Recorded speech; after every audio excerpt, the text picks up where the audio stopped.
and thanks to all of you who are on the line joining us for this very important webinar. We have more than 300 people registered for this event, so this is really outstanding and shows the great interest that we have in this topic. I'm Joe Berman. I'm the chair of the ADL Regional Board, and it's my real thrill to welcome all of you here this afternoon. I hope that all of you are continuing to be healthy and safe during these very unusual times.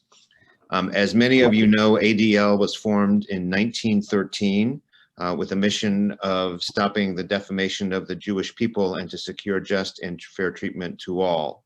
Fighting hate in all of its forms has been the core part of our mission since our founding 108 years ago now. That includes all groups, not just Jews, but African Americans, Latinos, immigrants, members of the LGBTQ community, and others. So we're very excited to have all of you here with us as we work to, as a community, to fight all forms of hate. I also want to thank Stisha Emanuel and the Massachusetts Black Lawyers Association for sponsoring this event with us. The Mass Black Lawyers Association was formed in 1973, and since then its mission has been to attract, retain, and elevate African American attorneys throughout the Commonwealth. I also want to thank our Community Outreach Committee and the chairs of that committee, Jim Wallach and Sarah Perry. As people from the ADL side will know, this is a new committee that we formed this year with the goal of doing exactly what we're doing here. Core to our mission of building bridges throughout the community and with all groups. So Jim and Sarah, thank you so much. And Nora, as our staff person, thank you so much for all the hard work that you put into this program today. I also want to thank 3 members of the committee for helping to plan this seminar: Ivana Anderson, Janie Bischoff, and Dick Glovsky. And without any further ado, so we can get right into the program, I'm going to turn it over to our regional director, Robert Treston. Robert. Thank you, Joe, and thank you everyone for joining us. You know, we're faced with extremism and hate impacting every community, probably every corner of our life. And so today we wanted to take a little bit of a deeper dive about the impacts on individuals, the impact on communities. How do we heal? How do we maintain resilience? And how does it impact us in very personal ways? And also, when do you reach out for help, and how do you do that? And so to introduce our panel of experts, I'm going to turn it over to Stisha Emanuel to introduce everyone, and from the Mass Black Lawyers Association. Stisha? Yes, hello everyone. It's good that you are here and in attendance, although we cannot see you. So good afternoon. My name is Stisha Emanuel, president of the Massachusetts Black Lawyers Association and litigation attorney at McCarter in English. First, again, thank you to our partners, ADL, for inviting us to join you in this panel. And again, special thank you to MBLA Director Ivana Anderson, who really pulled this together on behalf of the MBLA. For the audience, thank you for attending this wonderful event in which we are addressing a heavy topic, but we cannot advance as a society unless we have those tough conversations. So leading the charge are 3 phenomenal panelists who will share experiences professionally and their personal lives about combating these hate incidents. First up, we have attorney Janelle Dempsey. Attorney Dempsey is the first recipient of the Ropes and Grays Justice Fellowship at the Lawyers for Civil Rights. She handles a wide range of civil rights matters, including hate crimes, voting rights, education, housing, and employment. Last year, Janelle's representation of a mother and daughter who were victims of a violent hate crime in East Boston led to felony hate charges against their attackers. Janelle's legal advocacy has been covered by the New York Times, the Boston Globe, and the Associated Press. Janelle is the graduate of 2 of our very own schools in the backyard of Massachusetts, Tufts University, and Northeastern University School of Law. In law school, she served as editor-in-chief of the Northeastern University Law Review and interned for the Honorable Denise J. Casper at the U.S. District Court of Massachusetts. And then we also have our second panelist, Samuelsson. Samuel is the chairperson of the Asian American Commission. In his work within and beyond the commission, Sam is dedicated to amplifying the voices of the Asian Americans and combating racism and hate. Sam is currently pursuing a Master's of Public Policies and a Master's of Business Administration with a concentration on poverty alleviation at the Heller School for Social Policy and Management at Brandeis University. Samuel is a co-founder and program leader for the Ignite Next Gen Fellowship Program, a leadership training program designed to equip young leaders with the tools to obtain successful futures and explore ways in which they can address and overcome obstacles that Asian Americans may face in the workplace. Our third panelist hails all the way from Montana, which is great because it's the benefit of Zoom that we can have her in attendance with us today. Rabbi Francine Roston. Rabbi Francine is the co-founder and rabbi with the Glacier Jewish Community, which serves the Jewish community of Flathead Valley in Northwest Montana. She is the co-founder and leader of a local interfaith clergy group and a member of a local human rights group, Love Lives Here. Rabbi Francine is a teacher of the community resilience model, which helps individuals develop resiliency skills and helps communities to be trauma sensitive and resiliency focused communities. In the winter of 2016 and 2017, Rabbi Francine and members of her community in Montana were targeted by a neo-Nazi cyber terrorist campaign and faced threats of an armed march in Whitefish. Rabbi Francine did not run away from the challenge, and instead she helped organize her community response to the attacks, including creating a matzah ball soup party to bring the community together.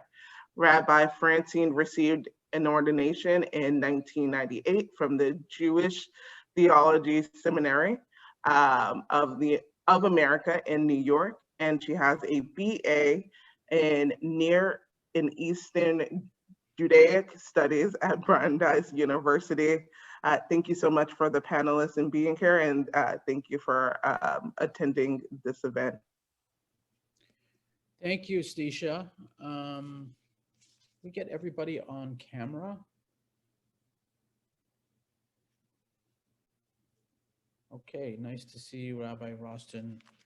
Good to see you, Sam. I think Janelle is trying to get onto the digital platform, but we're gonna proceed with the conversation, and hopefully she'll be able to join us in a few minutes. So, Sam, you're in a pretty important perch here in the Commonwealth of Massachusetts. Maybe just give us a little bit, like we heard your bio, but there's always a person behind a bio. Why is this work so important to you? I mean, one of the things we wanted to have experts today who actually are engaged in the work, not just studying and talking about it. Yeah, thank you. I think I want to really start by thanking the ADL for having me, and specifically, during when there was a spike in xenophobia and anti-Asian racism during the spring, the ADL was one of the first organizations to reach out to me and offer their solidarity. And so I really do want to, from the bottom of my heart, really do want to thank the ADL the broader Jewish community for always being great allies in the fight. And so I think first and foremost, I need to start there. In terms of who I am and where I grew up, like I grew up in Newton, Massachusetts. I grew up with a single mother. I went to Newton schools. It was an interesting juxtaposition where Newton is a relatively affluent city, but my mom was a single mom who, raised two children essentially on her own. And it was a challenge, financially, culturally. And for me, growing up, I didn't see anybody who looked like me that was represented in media. Not represented in media. It wasn't represented in, in anywhere really, politics. And so all my heroes growing up were actually Black men. It was Dr. King, Malcolm X, Stokely Carmichael, and also the folks who really raised me. I got to really see community building. The first time I really saw community building was actually within the Jewish community. That was where I really understood the power of community. And so, but as I grew up, like you start, and you get out of the bubble of Newton, you start to really see how hate has really continued to manifest itself and how it's so insidious. And so for me, it became much more of not just about me, but about everyone. And what can I do as a way to elevate my community? Because I think oftentimes Asian Americans were the invisible race. We're left out of the conversation. We're not seen as, there's the model minority myth plays a massive role in that.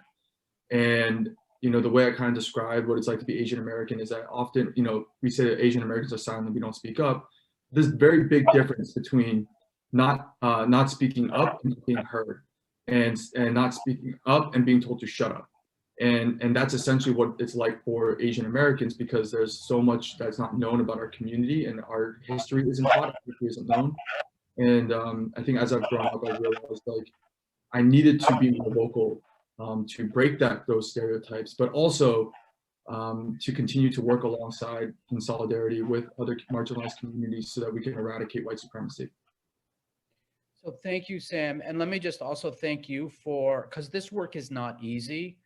And, when you talk about sort of breaking out of the Newton bubble, for those of us in Massachusetts, I think a lot of people can relate to that. But it takes risk and it takes courage. And you've become an important voice for everyone in Massachusetts. So thank you. And I also want to just note that you talked about the power of community and community building. So I think that's going to be, I definitely want to come back to that topic. But let me just give Rabbi Rostin a moment to sort of introduce herself, because you're not just a practitioner. You also come and, it's hard to sort of acknowledge, it's hard to say it, but you were on the receiving end of extremist violence and targeting. So just lay the groundwork for everyone listening today, and then we can get into sort of the meat of the discussion. Sure. Thank you for having me. Thank you to the ADL for your ongoing work and support, and particularly support to my family and my community. I'm happy and honored to be with all of you. I grew up in the Detroit suburbs, and had my career as a rabbi in New Jersey, and then in 2014 moved out to Northwest Montana. Some of that was from burnout, and some of that was from choosing a new lifestyle, being out west, a more relaxed lifestyle, being in the outdoors. I had no idea that Richard Spencer lived in Whitefish, and I certainly knew about the history of white supremacy in the Pacific Northwest, but really could never have imagined what would happen to our family in just a year and a half after moving here. So our family and two other families, the Gersh family and the Albert Setcher family, were targets of cyber terrorism and cyber harassment. This was 2016-17. What's interesting is there were threats that they were going to show up. There were threats of violence. Anglin and the Daily Stormer were continually trying to encourage people to show up, but thankfully there were no mass presentations of white supremacists. There were certainly people who were local, who were involved in the campaign. We ended up figuring out who they were. But largely, we were being targeted and harassed, terrorized by people at their keyboards across the country. And that's really important for people to know. They hear that I live in Montana and usually give me some sort of line about, well, you chose to live there, like it's Montana. You know, and of course, this blame the victim mentality is not healthy in any realm. But honestly, it's really important for people to know the nature of cyber terrorism and harassment is you can have an impact and terrorize someone from anywhere. And what we learned from the ADL and the FBI was that people were active and involved in harassing our community for over 6 weeks from their keyboards in Boston, in Texas, California, Florida, all across the country. So it was scary, but we had a great support team that included the ADL. Thank you. And thank you also for like not backing down, because that's not an easy thing to do. And I know that our sort of first interaction was in the aftermath of someone locally in Massachusetts who was a victim of cyber terror, and that led to this discussion and you're joining us today. So Sam, in this, last spring, we saw a pretty significant rise in hate incidents targeting the Asian American community. I think that trend is continuing. It hasn't really let up. Our own ADL data showed that in the 12 hours after former President Trump tweeted to announce his positive COVID-19 diagnosis, there was an 85% increase in anti-Asian language and related conspiracy theories on Twitter. So, there's always a data reminder. I think the data it's important to have a data reminder that words matter, and the leaders, no matter who you are, can actually have an impact, and that impact ends up affecting individual people in communities. And you and the Asian American Commission in Massachusetts, you've really been at the forefront on these incidents. So maybe you can talk to us a little bit about, like, how did you get organized? How did you do that? And what's the community done to heal?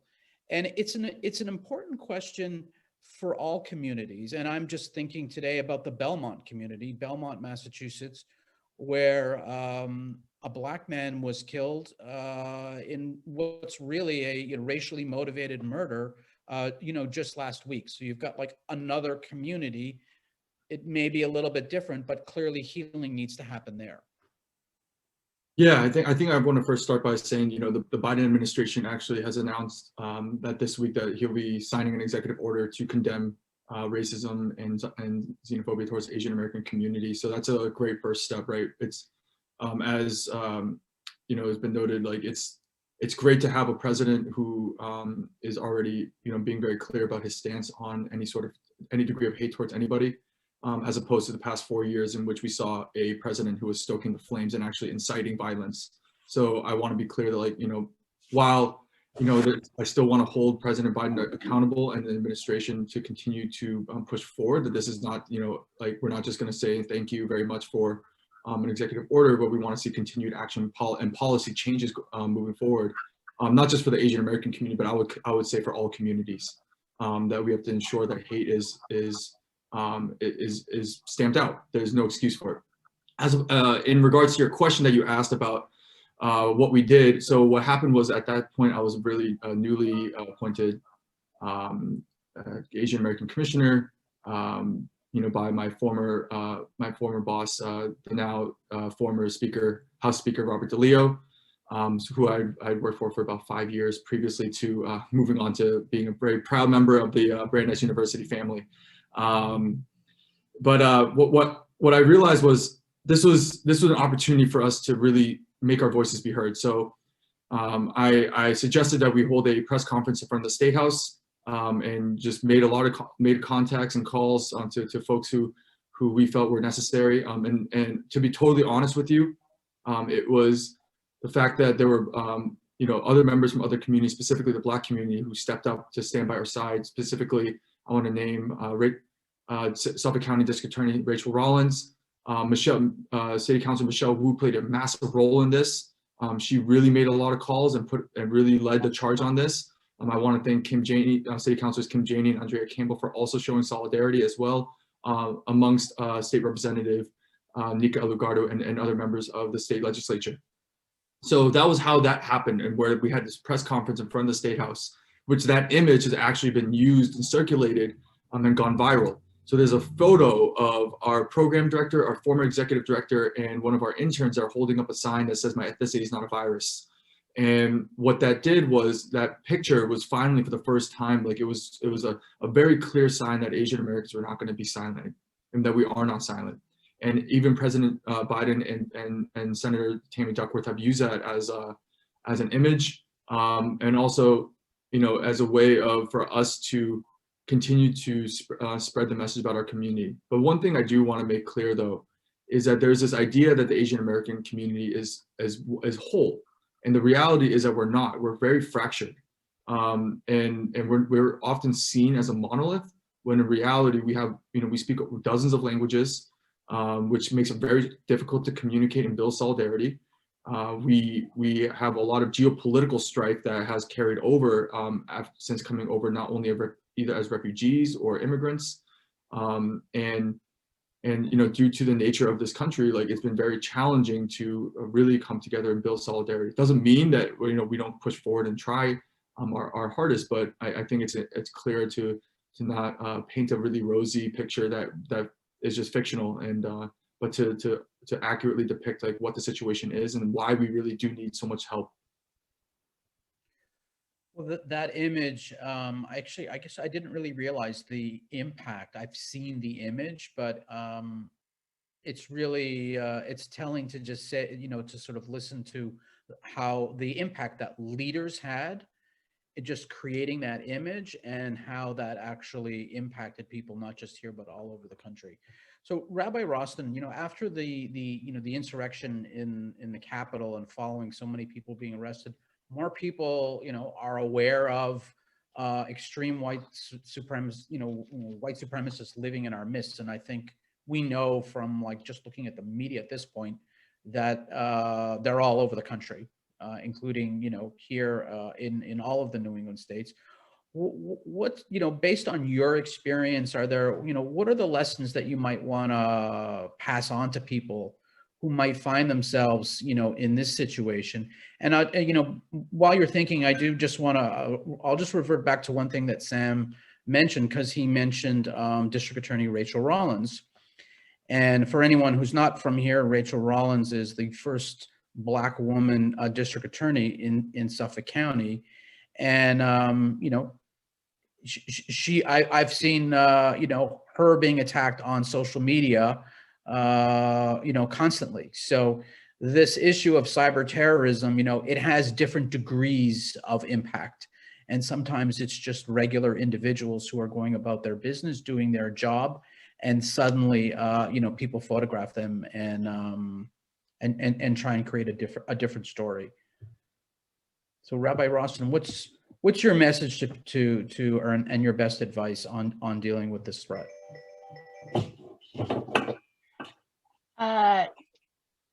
It's a big question. I mean, there are a few different levels, right? As a community leader, I'm used to, or I understand the reality that I can be the focus and target of threats.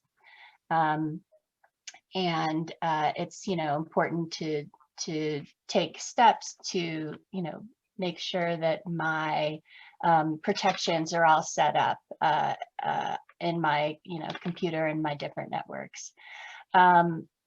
What I wasn't aware of was this whole network and MO of cyber terrorists. And I think it's important to call trolls cyber terrorists, not trolls. and to call them what they are. And, you know, when I moved here, just like a few months after I was here, there was a neo-Nazi that was arrested for making threats. And he first said he wanted to put 2 in the head of a rabbi. And then like looked for the Jewish community. We're a synagogue without walls. We don't have a building, so he couldn't find us. And then he switched his focus somewhere else, to schools, which is eventually what got the FBI to move. I live in a small place. There were at that time only 2 rabbis in the Flathead Valley.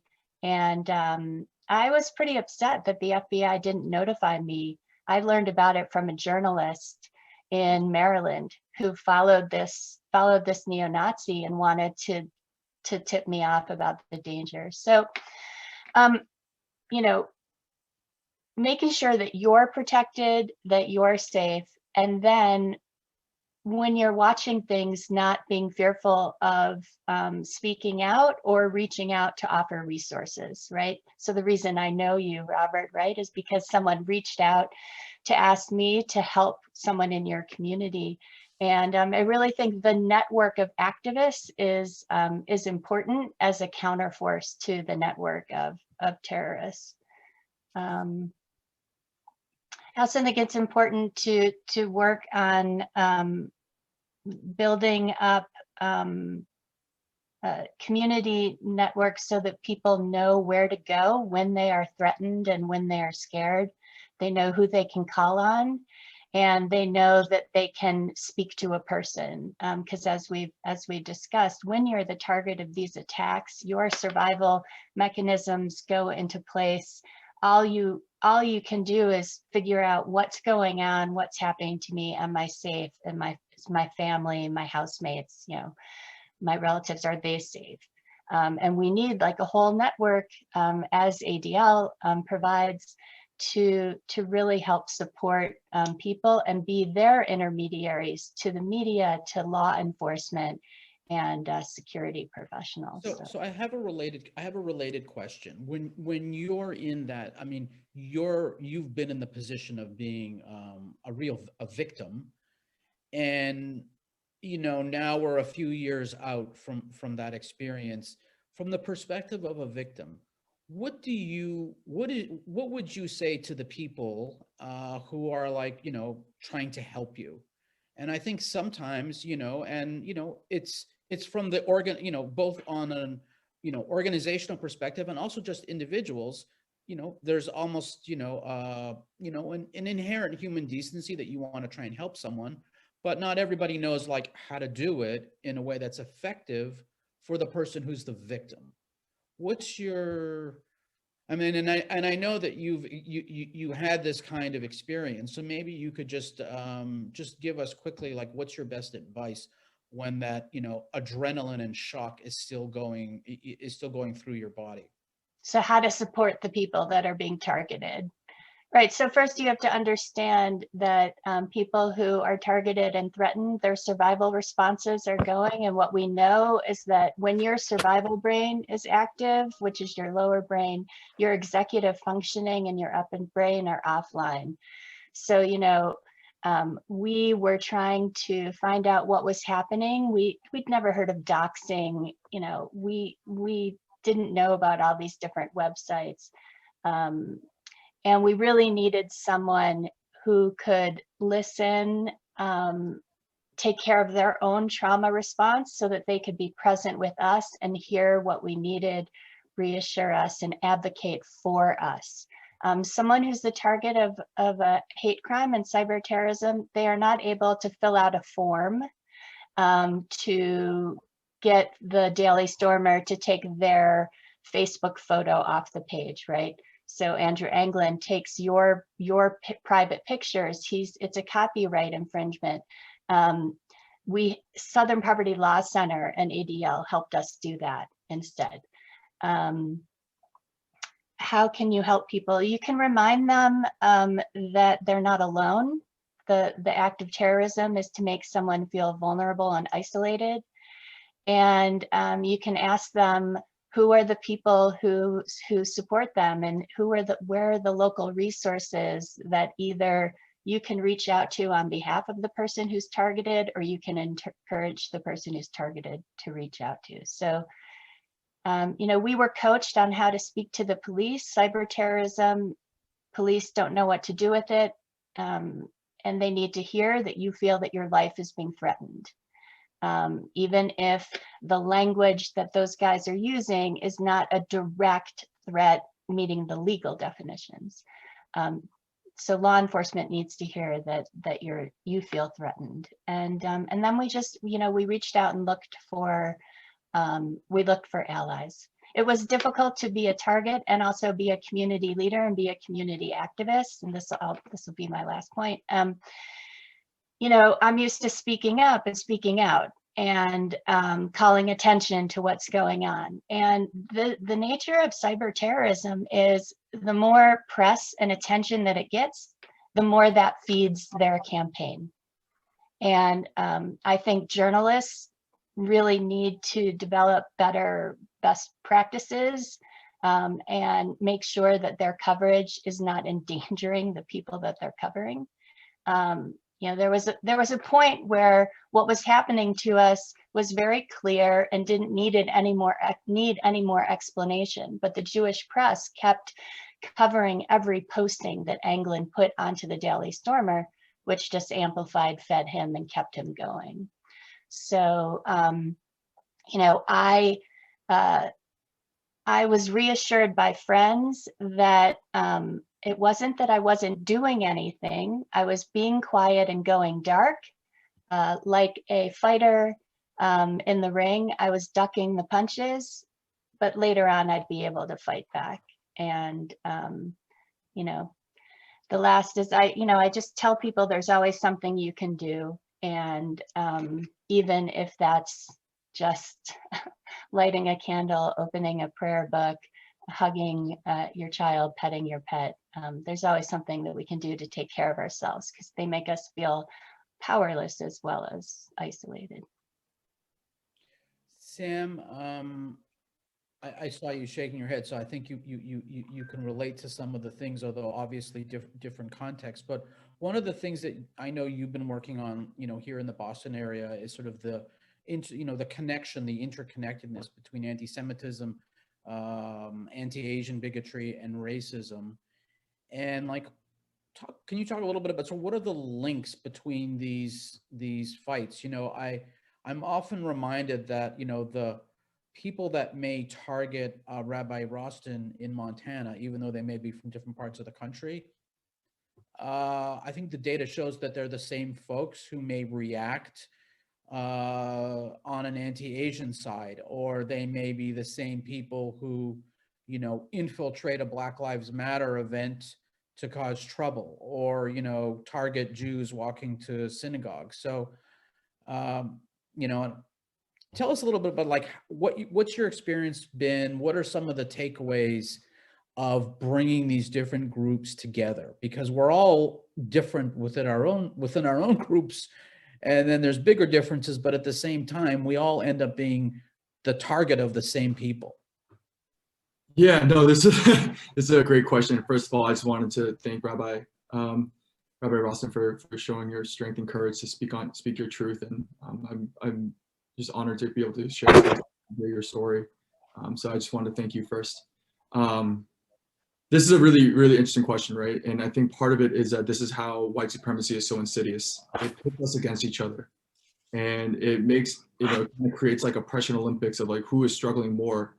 And oftentimes what that ends up happening is like as a form of trying to relate to one another and show solidarity, sometimes what we can do is actually invalidate each other's stories. So when someone is sharing their struggle and sharing what they've gone through, somebody else who had a very, you know, has also similarly experienced hate, but a different form of hate, will say, hey, I relate to you because I went through this, I went through that, but like, you're not actually actively listening to the person who is currently sharing about the immediate trauma that they experienced. And so in a form of trying to build solidarity, you're actually building a wall, because now that person on the receiving end says, you know, you're not hearing me and you're not receiving me.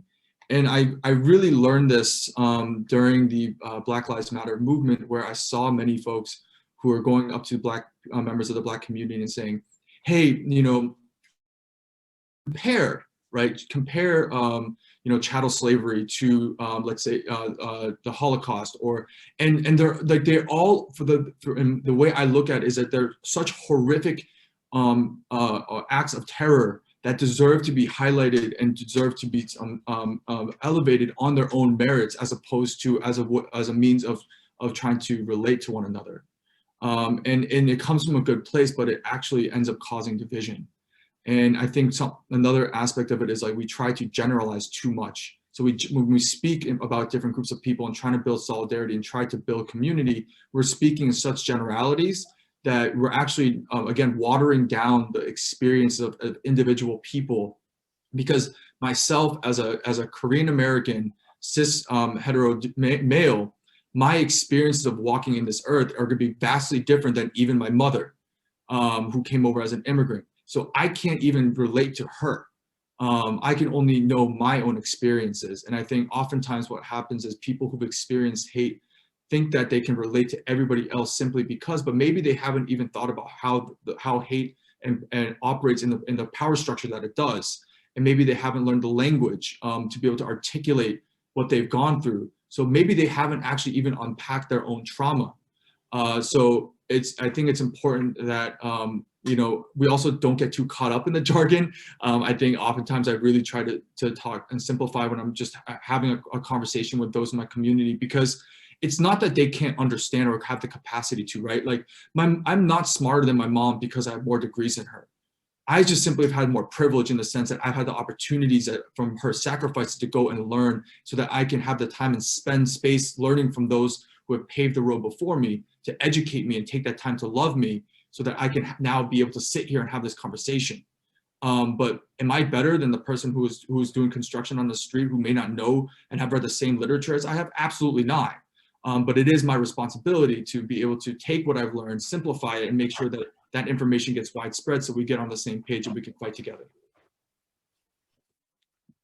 All right, I think first of all, I know that people are populating the chat with lots of questions, so we will get to those questions. So I just want to encourage people to use the chat if you want to ask any of the panelists a question. And I think Janelle is joining us like right now. Okay, Janelle, welcome. Hi, thank you so much. I apologize for being late. I'm happy to be here. We are glad that you're here. We've been, you know, engaged in this discussion. Maybe you could just take a minute, introduce yourself, and really quickly, like how we started out the conversation with how everyone got involved in this work. And one of the important parts of, I think one of the main things about this panel is like it's real practitioners who are engaged in the work. And I know that you're doing it every day.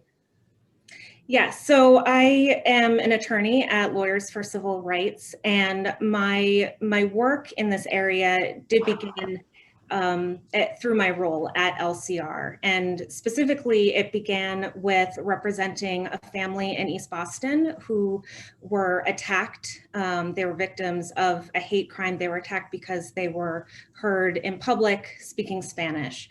And the Boston Police Department, although they had been called to the scene and they actually interviewed and spoke with the attackers, as well as other witnesses and also my clients, they did not investigate any further than that. And the family felt very strongly that they wanted to ensure that the people who attacked them were held accountable and that the police department did their job and investigated. And so by taking on that case, we were able to actually bring about charges for the women who attacked my clients.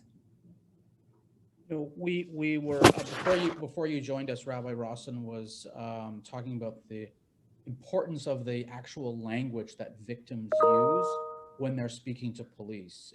And if you don't actually use certain words, then, you know, the police may not actually take it seriously. Like, when should people be calling for help? They should call for help And who should they when, call? I'm sorry? When should they call for help, and who should they call?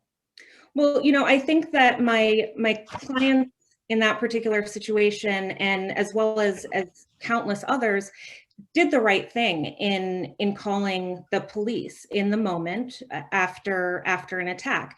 It is it is the responsibility of the police and investigators to do their job. And I agree that maybe certain language is needed in order to raise the alarm, but I don't think that that's the way that it should be.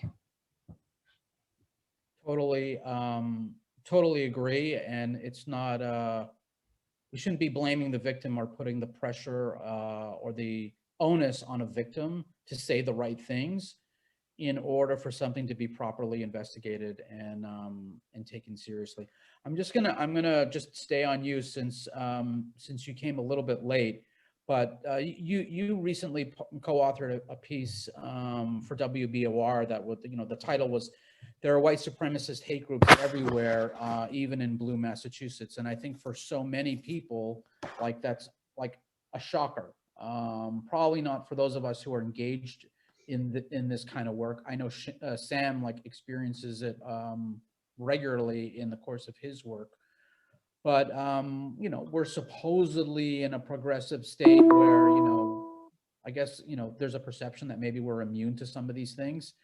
But what can people do to stand up against white supremacy, like here in Massachusetts? Like, I think that it's important to, exactly what we wrote about in that piece, just to recognize that just because we live in this liberal bubble, that there is still this issue of white supremacy. And I think that it starts, how to respond, it starts with identifying it for what it is and calling it by its name and doing so publicly.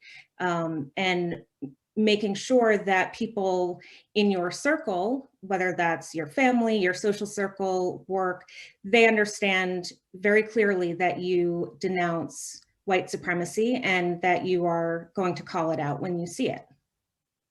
So I'm gonna turn to some of the questions because it's getting very popular. Rabbi Rawson, did you want to jump in here? Go ahead. No, I just wanted to say, like, the nature of cyber terrorism is that white supremacists can express their views, they can be active in white supremacy and maintain their public persona, right? They could maintain their anonymity, they can maintain it on the boards, and they can maintain it in the community because they were just active at their keyboards.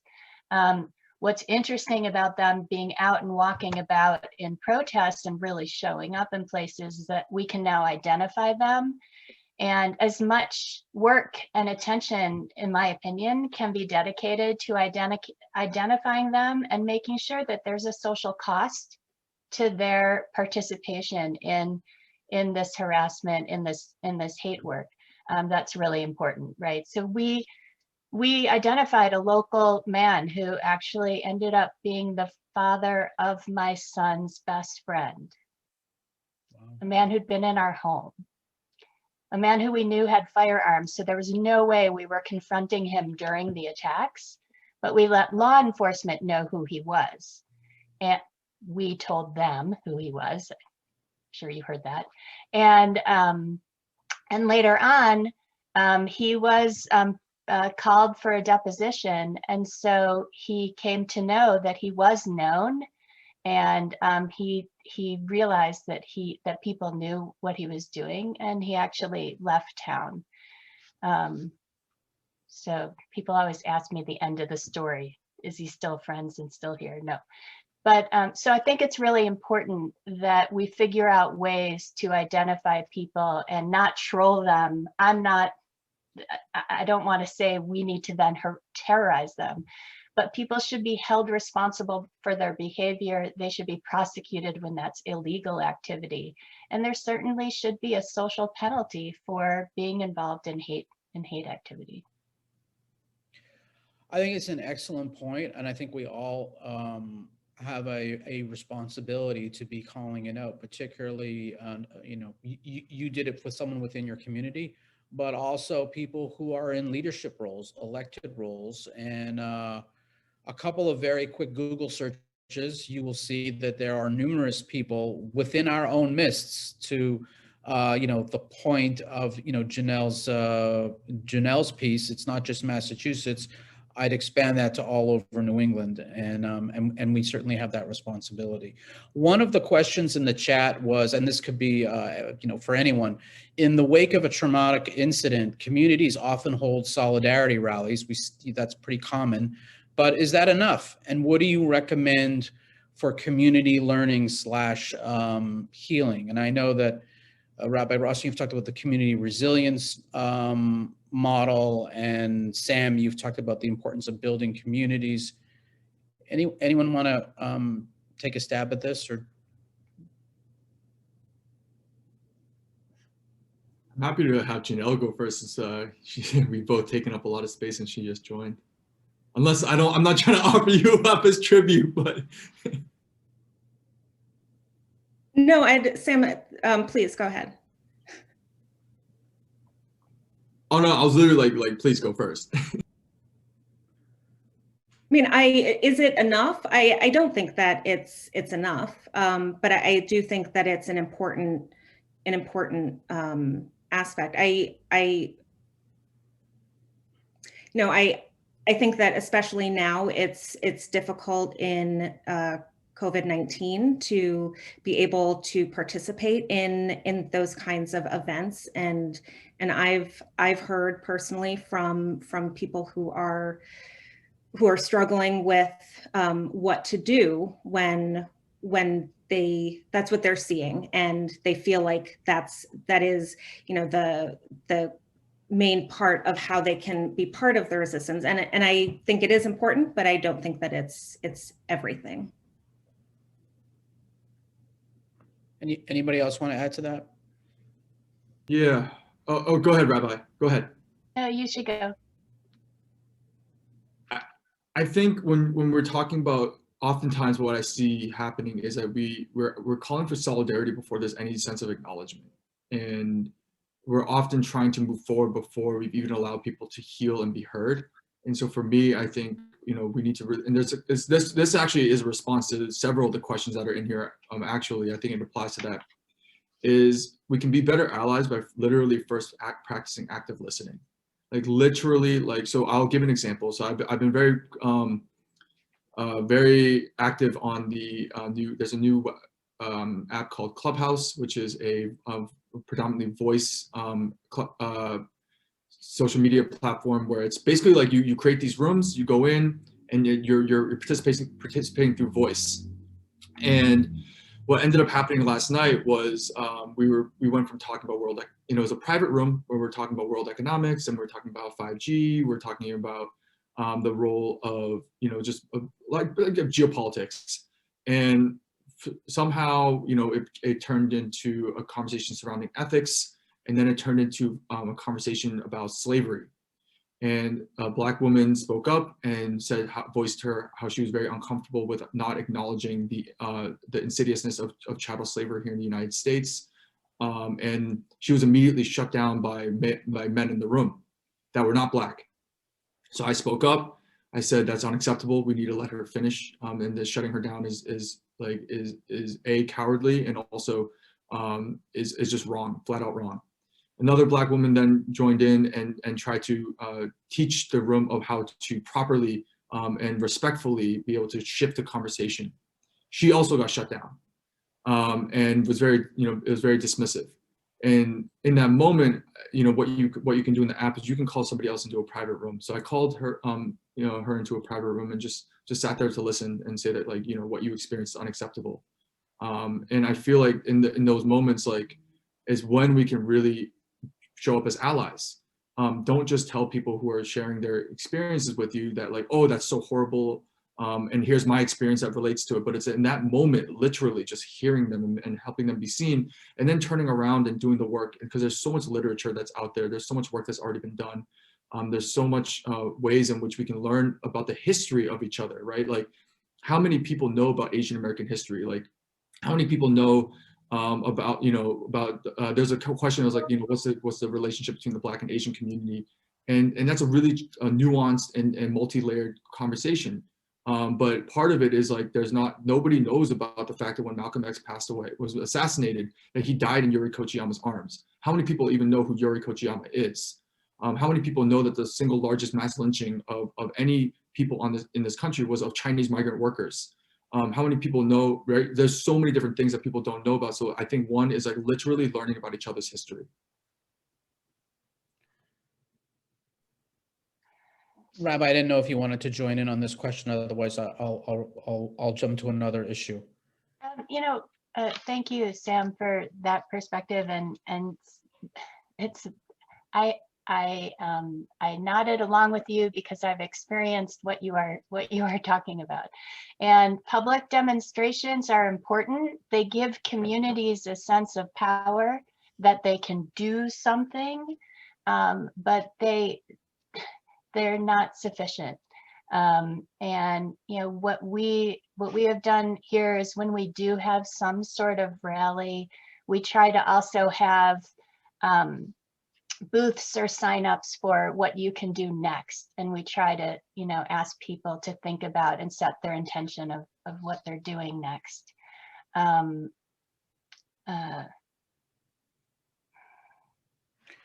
Yeah, I'll stop there. So you've all sort of, particularly Janelle and Rabbi Rossin, you've touched on the law enforcement component. And when people are scared, in trouble, that's usually the first call, right? Is it's one of the places people typically call for help is the police. And so there is a couple questions in the chat about like, what can we do to help the police take more responsibility for how they respond to issues around hate, the cyber terror. And I think we all have a sense that it's becoming a bigger problem with more and more people calling. Any advice on that, on how we could do that, or how we could do it better? Is it a matter of just training? Is it more awareness? Is it more law enforcement working in communities?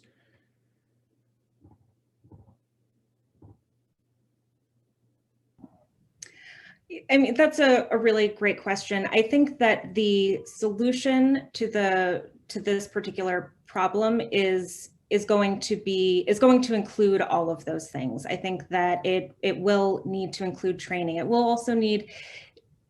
also needs to include changes to policies about how investigations are started and what gets investigated, what rises to the level of a civil rights investigation, a hate crime investigation. And I think that it also requires the sense among the community that it makes sense to call the police. I mean, I think that there are so many people in communities that are targets of hate crimes and hate incidents that don't go to the police because their experience has been when they see their family members, their friends, their coworkers who have spoken up, nothing happens. And it perpetuates this idea that law enforcement is not there to protect you. And that's extremely dangerous to communities. And I think it will take law enforcement showing and telling communities, we want to hear from you and we will take this seriously. I mean, it's important to point out that a lot of people don't call the police.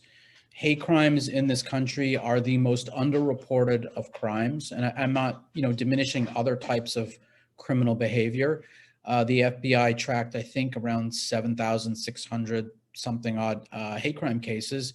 But we know from the department, the Bureau of Justice Statistics, that the number of hate crimes in this country every year is well over 100,000. So there are a great many disparities. Any advice for? Well, let me ask the question a different way, because we're running out of time, and this is sort of one of the things that's in a number of the chat questions is, how do people sort of get a little bit engaged when they're experiencing racism or anti-Semitism or a form of bigotry in everyday life? And I think that's the experience that so many people have. They experience something and it may not rise to the level of actually making that phone call to police, but they're, the impact is still, it's still very personal, and it's still very, very damaging. I would say don't gaslight yourself. Like literally starts with that. Like what you experience is incredibly valid, and don't allow, the fact that this country doesn't treat hate crimes as if it is, but yet we're going to lock up, Black and brown young men and women for years for having a dime bag of weed on them. So, just because of the way that this country's justice system operates, don't gaslight yourself to think that your experience is invalid, that was unacceptable behavior, and that you're alone. There are a lot of people that are starting to wake up to the notion that this country has a huge issue with white supremacy and racism and hatred. So as we continue to voice, I think that we really need to start with ourselves, right? We need to. You can't go to you can't fight if you're wounded, and so you need to heal. You need to also grow. And the way the one example I'll just give is my metaphor that I like to use, that we're at war. So naturally, when you're at war, when you're out there fighting the fight every single day, you're going to get exhausted, and you're going to get wounded, whether it's from physical, mental, spiritual, emotional exhaustion. And so in that moment, it's definitely important to take care of yourself. So go to the infirmary. Go to the infirmary, get healed with the idea and the notion, the belief that you're going to go back out there to continue fighting. And so this isn't something that's going to change overnight. It's something that's going to happen to continue, because as Rabbi Rostin has talked about cyber terrorism. I'm someone who's very active on social media, so I've witnessed it, I've experienced it a lot, and there's a lot of anonymity that happens that emboldens a lot of these cowards to really go out there and espouse this hate. But would never say it to somebody's face, right? But at the same time, if you continue to experience that over and over and over again, as even though it's coming from an anonymous profile, that does start to really hurt you, and there is a violence in that. So I would say, please do not gaslight yourself. Please do not feel like just because your experience may not have been as extreme as another experience, that isn't valid in and of itself.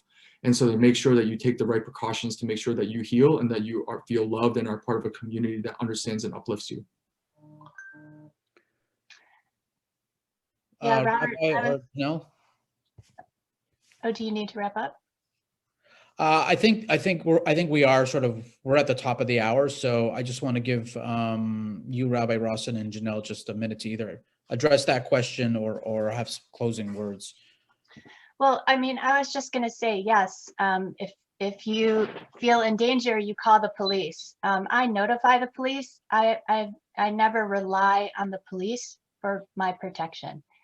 And I think it's so important first to take care of yourself and find allies, find people who share your experience and can affirm it, can be your resource and support, family, friends, colleagues, neighbors.